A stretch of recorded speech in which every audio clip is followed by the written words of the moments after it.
Le Rwanda et son soutien présumé au M23, partout pointé du doigt à Kinshasa ces derniers jours, dans la presse et par les autorités congolaises de manière officielle. Samedi, elles annonçaient des mesures contre Kigali et affirmaient détenir des preuves que l'armée rwandaise apporte une aide militaire aux rebelles du M23 actifs dans l'est du pays. Une manière très unilatérale de procéder que regrettent les autorités rwandaises. Il y a des mécanismes qui ont été mis en place. Et ces mécanismes ont été mis en place par le Rwanda et le Congo. Et puis il y a des mécanismes élargis avec les pays de la région. Il faut utiliser ces mécanismes. Pourquoi ne pas les utiliser? On a peur de quoi? Si vous avez des preuves, présentez-le.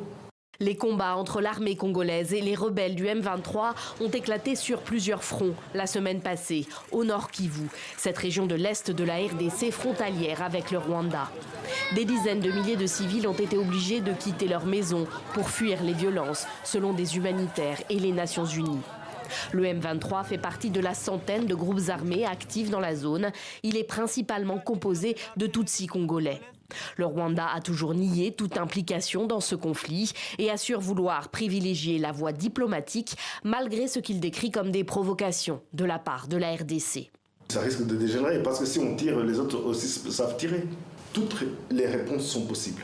Mais aujourd'hui, ce qu'on met en avance, c'est des réponses diplomatiques. Mais le plus important, c'est la recherche de la paix, la recherche de la résolution de ce problème qui persiste. Les relations entre Kigali et Kinshasa avaient commencé à se détendre après l'élection en 2019 de Félix Tshisekedi en RDC. Mais la récente recrudescence des attaques du M23 a ravivé les tensions.